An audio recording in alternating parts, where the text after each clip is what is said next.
اس دنیا کو سجایا بنایا، اس کی تخلیق اسی لیے ہے کہ ہمیں سہولت مل جائے، ہمیں آرام مل جائے۔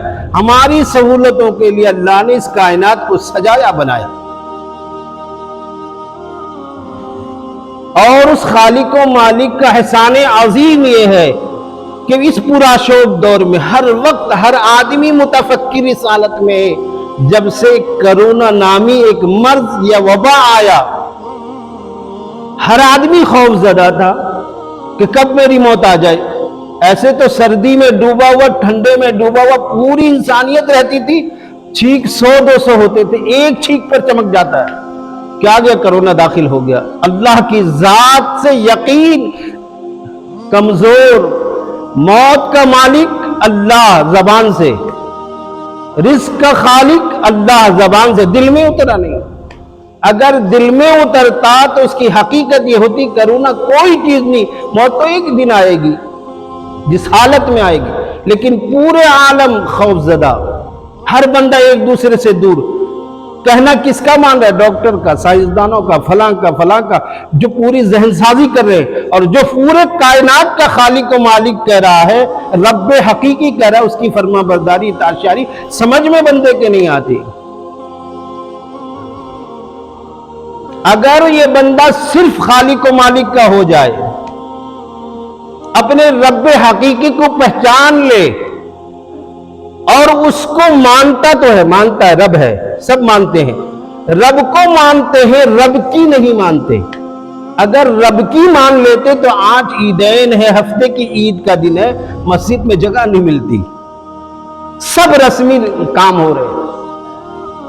یہ مسجد میں آنا جمعہ کا دن بھی رسمی ہو گیا، ہر خطے میں، ہر محاذ میں چلے جائیے، ہر مسجدوں کا ہی حال ہے، الا ماشاءاللہ۔ اس لیے میرے عزیزوں، میرے پیاروں، اللہ کو مانتے ہو تو اللہ کی مانو۔ رسول کا کلمہ پڑھا ہے، یہ فخر کی بات بتا دے رہا ہوں، حدیث پاک میں آتا ہے سید الانبیاء، انبیاؤں کے سردار ہیں۔ روایت میں آتا ہے 1,24,000 انبیاء کرام اس دھرتی میں آئے، کم و بیش، آدم سے سیس تک، عیسیٰ تک، عیسیٰ سے محمد الرسول اللہ صلی اللہ علیہ وسلم تک۔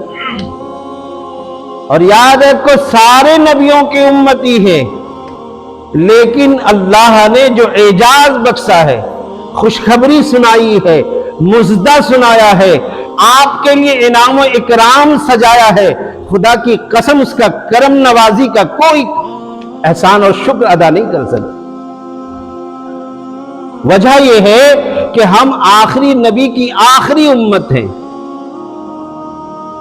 آسمانی کتابیں 4 اور دیگر صحیفے موجود ہیں، لیکن اللہ نے قرآن مقدس کو آخری کتاب، اور اس کتاب کی عظمت یہ ہے، اس کتاب کی عظمت یہ ہے کہ یہ کتاب کتاب اللہ بھی ہے اور کلام اللہ بھی ہے۔ ساری کتابیں کتاب اللہ ہے، اور یہ کتاب کتاب اللہ بھی ہے اور کلام اللہ بھی، اللہ کا کلام ہے۔ اور ساری کتابوں میں اس کتاب کو بڑی عظمت حاصل ہے، اور یہ کتاب ہدی للناس، ہدی للمؤمنین نہیں، مومنین نہیں، مسلمین نہیں، ہدی للناس، پوری انسانیت کے لیے ہدایت کا ذریعہ ہے، پوری انسانیت کے لیے۔ جو انسان اس سے جڑ جائے گا، اپنا ربط قائم کر لے گا، وہ ہدایت پا جائے گا۔ اور ہم اہل قرآن ہیں، ہم کیا ہیں؟ اہل قرآن ہیں، قرآن والے۔ ہمارے لیے ہمارے نبی پر قرآن اتری، اسی ہدایت کو نبی نے ہم تک پہنچایا اور مکمل پہنچایا۔ قرآن شاہد ہے، الیوم اکملت لکم دینکم واتممت علیکم نعمتی ورضیت لکم الاسلام دینا۔ تمہارے نبی نے تمہارے اوپر جو دین لا کر پہنچایا، تم تک پہنچایا ہے، وہ کامل اور مکمل پہنچایا ہے۔ جس امت کو کامل دین پہنچا ہو، وہ امت بیکار اور رائگاں نہیں ہو سکتی۔ وجہ کیا ہے؟ وجہ صرف ایک ہے، وہ یہ ہے کہ سنتی تو ہے لیکن عمل کے لیے تیار نہیں۔ پوری امت میں تبلیغ کی کوئی ضرورت نہیں پڑتی، اس امت کے لیے تبلیغ کی کوئی ضرورت نہیں، اس لیے ہو رہی ہے کہ ہمیں تو برادر وطن اور دوسری قوموں پر اسلام کو پیش کرنا تھا، لیکن ہمارے اکابر باریک نظر، عمیق نظر رکھنے والے کہ جن کے لیے اللہ نے جنت بنائی اور جو کلمہ والے ہیں وہ اپنے اہدنا الصراط المستقیم سے ہٹ کر غیر المغضوب علیہم کے راہ پر کھڑے ہو گئے، تو واجب ہو گیا کہ پہلے اپنے بھائی کو دعوت دی جائے، مومنوں کو سمجھایا جائے۔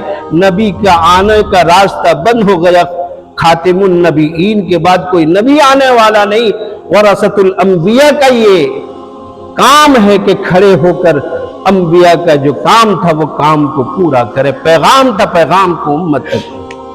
اسی لیے الیاس علیہ الرحمہ، حضرت مولانا الیاس صاحب رحمۃ اللہ علیہ نے اس کام کو اپنے سر پر اٹھایا۔ لمبی تفصیل ہے، آج پوری دنیا میں کام پہنچ گیا اور ایسی جگہ پہنچا جہاں انسان کی تصور نہیں ہو سکتی۔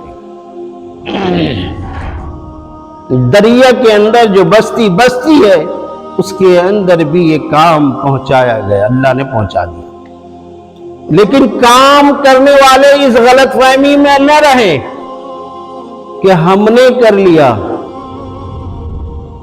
ہمارے ذریعے سے ہوا، اس تبلیغ کے ذریعے سے ہوا، اللہ کی توفیق سے ہوئی ہے، اللہ کا فضل شامل حال رہا ہوا ہے۔ بہت ساری قومیں، بہت ساری دعوت، بہت ساری تبلیغ اپنی جگہ پر رہ گئے، اس کے نام و نشان نہیں رہے ان قوم کے ان دعوتوں، لیکن اللہ نے پسند کیا اور قبول کیا۔ اس کی مقبولیت کی علامت یہ ہے کہ اللہ نے اس کام کو چلایا ہے۔ اب جو اختلافات ہیں، انتشار ہیں، اس پر یاد رکھو مسلمان ہونے کے رشتے اختلافات میں نہیں جانا چاہیے، کام دونوں دین کا کر رہے ہیں۔ نظریاتی اختلافات اپنی جگہ ہے، علماء کا حق اور باطل ہونا اپنی جگہ ہے، کام دین کا سب کر رہے ہو، کرتے رہو، تفرقہ آپس میں پیدا مت کرو، ترکھی نظر سے انہیں مت دیکھو، ان کا بھی استقبال کرو، اپنا بھی کام کرو۔ اب حال یہ ہو گیا ہے کہ اب مناظرے کی ضرورت پڑ گئی، کون کافر ہے، کون حق پر ہے، کون باطل ہے، اس معاملے میں نہیں جانا ہے۔ اللہ نے آپ کو توفیق دی، آپ اس گھر پر اللہ کے دربار پہ حاضر ہوئے ہیں، در در جا رہے ہیں، اپنی اصلاح کی فکر، اپنی جنت کا فکر، اپنی آخرت کی فکر لے کر۔ اگر یہ دل میں بس گیا، آپ کا نکلنا، آپ کا پھرنا، آپ کی یہ تکلیف، آپ کی یہ کوششیں، آپ کی شب بیداری، آپ کا ذکر، آپ کی تلاوت سب مقبول ہے۔ اگر دل میں رائی کے دانے کے برابر یہ بات آ گئی کہ میں بہت کچھ ہوں، میرے 40 دن 4 مہینے چلے اور سال لگے ہوئے، میں نے پوری زندگی وقف کر دی، وقف کرنے والا یہ سوچ لے کہ میں کچھ ہو گیا، خدا کی قسم کچھ نہیں ہوا، رذیل ہو گیا۔ اور یاد رکھے ہمارے اکابرین کا یہ حکم ہے، ہم سے بھی یہ بات، ہم اپنے بڑوں کی عزت و اکرام کرنے کا حکم ہوتا ہے۔ آپ جہاں کہیں جائیں اپنے اصول کے مطابق رہیں، جو کام اپنے اصول کے مطابق ہوتا ہے اس میں کبھی نقصان نہیں ہوتی، کوئی اس سے ناراض نہیں ہوتا، خفا نہیں ہوتا۔ سب سے پہلا کام جہاں ہماری جماعت پہنچے وہاں کے امام صاحب سے خندہ پیشانی کے ساتھ ان سے ملاقات وہاں اگر کوئی اہل اللہ، اللہ والے عالم دین رہتے ہو وہاں پر، اس کے بعد ان سے علم حاصل کر کے ان کے یہاں پہنچ کر ان کی یہاں دعا کی درخواست کی جائے، اور یہ کی جائے کہ ہماری یہ جماعت آئی ہوئی ہے، اس کی رہبری اور رہنمائی کے لیے آپ کا قیمتی وقت تھوڑا سا ہمیں دے دے، کچھ نصیحت ہمارے لیے کر دے، وہ ہمارے لیے مفید ثابت ہو جائے۔ اگر یہ کام ہر جگہ پر ہوتا رہا، دیکھیے اکابرین نے ہمیں جو کام سونپا ہے وہ 6 بات کے دائرے میں، علماء کے ساتھ علم کا جو معاملہ ہے عالمی اعتبار، موت العالم موت العالم موت العالم، ایک عالم کی موت کو عالم کا موت بتایا گیا، اور عالم کے لیے مسئلہ سنایا گیا کہ یہ انبیاء کے وارث ہیں۔ کیا ہیں؟ انبیاء کے وارث ہیں، اور انبیاء کے وارث کی قدر کیسی ہونی چاہیے، ان کا احترام کیسے ہونا چاہیے، ان کی عزت کا خیال کیسے ہونا چاہیے، اس کو ہر جگہ ہر لمحہ ملحوظ رکھا جائے، تب کام آسان ہوگا انشاءاللہ۔ میں عرض کر رہا تھا کہ میرے عزیزوں، میرے پیاروں، یہ دنیا مختصر ہے، اور اس دنیا میں ہر آدمی تنہا آیا ہے اور تنہا جائے گا، اور آنے کا جو ذریعہ میں نے آیت کریمہ پڑھی وَبِالْوَالِدَيْنِ احسانا، والدین کے ساتھ احسان کرو، جو تمہیں دنیا میں لانے کا ذریعہ بنے۔ ویسے تو خالق و مالک کون ہے؟ اللہ ہے، اور ان والدین کا احسان کیا ہوگا؟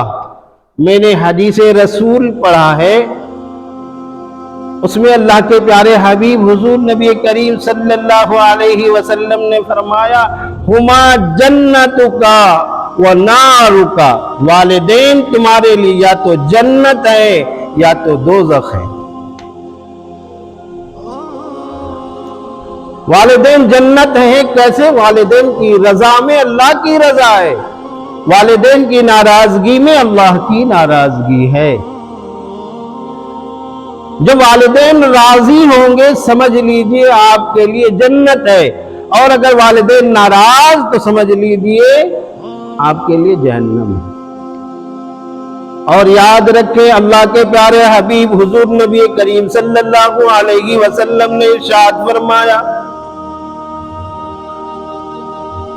کہ بیٹی رحمت ہے، بیٹی رحمت، بہن شفیق اور شفقت ہے، بیوی نعمت ہے، اور ماں اس کے قدموں کے نیچے جنت ہے۔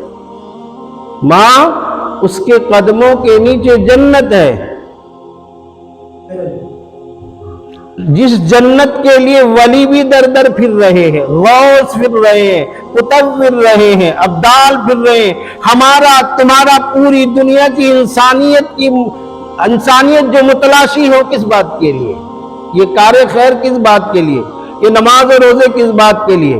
یہ صدقہ و خیرات کس بات کے لیے؟ جنت مل جائے، اور تمہاری جنت تمہاری ماں کے قدموں کے نیچے ہے، اس لیے ماں کو راضی کرو گے جنت پاؤ گے، ماں ناراض جہنم۔ آج جو مسئلہ ہے حضرت موسیٰ علیہ السلام کے واقعے یاد آیا، سن لیجیے۔ حضرت موسیٰ علیہ السلام نے خداوند قدوس سے فرمایا خداوند قدوس میرا جنت میں کون ساتھی ہوگا اسے بتا دیجئے۔ اللہ سے کون کہہ رہا؟ موسیٰ کلیم اللہ کہہ رہے ہیں۔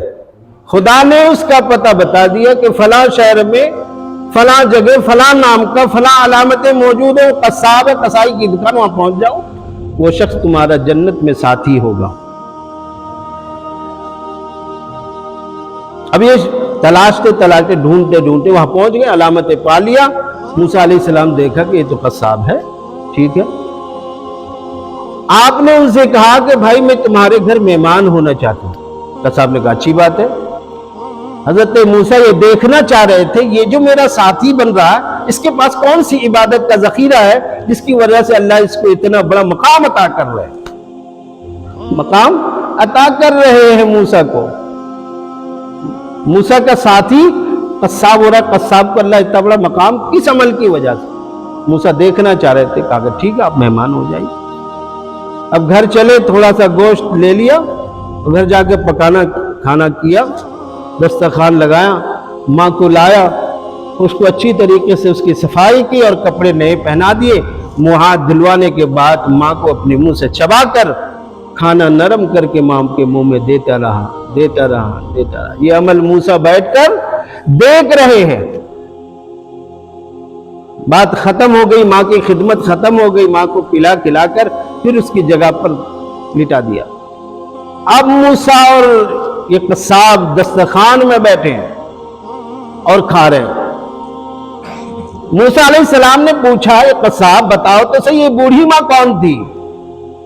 فرمایا کہ یہ تو میری والدہ ہے، ماں ہے، اللہ کے بعد اس کا کوئی سہارا نہیں میرے علاوہ، میں اس کی خدمت کرتا ہوں، میں اس کا خیال رکھتا ہوں، میں اپنی تجارت کرنے کے بعد پورا کا پورا خیال میری ماں کا مجھے رکھنا ہوتا ہے، اور جب میں کام سے فارغ ہوتا ہوں میری ماں کہتی ہے، ایک دعا دیتی ہے، کہتی ہے بیٹا تو کل قیامت کے دن جنت میں موسیٰ کا پڑوسی ہوگا، ساتھی ہوگا، اللہ تجھے بنائے گا۔ یہ میری ماں دعا دیتی ہے۔ حضرت موسیٰ مسکرائے اور کہا کہ قصاب، جس موسیٰ کو تو پڑوسی بننے والا ہے وہ موسیٰ میں ہوں، اور تیری ماں کی دعا قبول ہو گئی۔ یہ ہے ماں کی دعا۔ واقعات بھرے پڑے ہیں، وقت کی قلت ہے نہیں تو تفصیلی بات ہوتی۔ خیر، کہنے کا منشا اور مقصد یہ ہے کہ آج مغربی تہذیب کی دلدادہ نوجوان نسل ہو گئی، ماں باپ کی قدر و قیمت ہمارے نظر سے گھٹ گئی ہے، اور جھوٹ کا پلادہ پٹلی باندھ کر ماں کے سامنے اندھا بنا کر پیش کیا جاتا ہے، میں بڑا فلاں ہوں، میں بڑا فلاں ہوں۔ شراب نوشی، دوسرے نشے کی چیزیں اور دوسری فحش کامیں آج معاشرے کے اندر نوجوان نسل میں داخل ہے۔ مسجد کے لیے، نماز کے لیے فرصت نہیں۔ بڑے افسوس کے ساتھ دو بات بتا دوں، جماعت میں بھی الحمدللہ جو بچے آتے ہیں، ماں باپ بڑے خوش قسمت بھیجتے ہیں، بچوں کا وقت نکلتا ہے، لیکن ایسے بچوں کو بھیجتے ہیں جو زیادہ ماں باپ کو ستاتے رہتے ہیں کہ ارے بھائی اس جہاں سے جان چھوٹے اس کو جماعت میں بھیج دو، اور مدارس دینیہ میں سب سے گیا گزرا بچے کو بھیجا جاتا ہے کہ یہ سب سے خبیث ہے، جماعت میں بھی نہیں جا کے سدھرتا، مدرسے میں بھیج دو۔ اور یہ دو فیکٹریاں ایسی ہیں جہاں جا کر بچے سیدھا راستہ پکڑ لیتے ہیں، اللہ کی رحمت ہوتی ہے۔ اس لیے وقت جس کے پاس ہے وہ مدارس دینیہ کا رخ کرے، اولادوں کو اپنے مدارس میں داخل کرو، بہترین آپ کو تیار کر کے عالم حافظ دے گا، وہ عظیم فیکٹری ہے۔ اور اگر فرصت نہیں ہے تو یہ چلے والوں، جماعت والوں کے ساتھ اپنا وقت 40 دن 4 مہینے لگا لو، ایک راستہ پکڑ لو گے۔ ابھی ہمارے یہاں 10 تاریخ اتوار کے دن صوبائی جوڑ ہے، اس علاقے کا کوئی فرد و بشر ایسا نوجوان نہ رکے جس کی خدمت میں وقت نہ لگے، اس کا خیال رکھنا ہے۔ اور یہ مہمان کرام ہیں، ان کی رہنمائی رہبری جب تک آپ لوگ کرتے رہیے، اللہ اس کا اجر دیں گے۔ ابھی سے نیت بھی کر لیں، جن کے پاس وقت ہے ساتھ میں چلے جاؤ 40 دن کے لیے، کام بن جائے گا۔ اس لیے میرے عزیزوں، میرے پیاروں، زندگی مختصر ہے، اس کی قدر کرنی ہے، اللہ کو راضی کرنا ہے، نبی کریم صلی اللہ علیہ وسلم کے سنت کو، طریقے کو اپنانا ہے، عملی جامہ پہنانا ہے۔ اللہ تعالی ہمیں اور آپ کو، پوری انسانیت کو دین و شریعت کی پابندی کی توفیق عطا فرمائے۔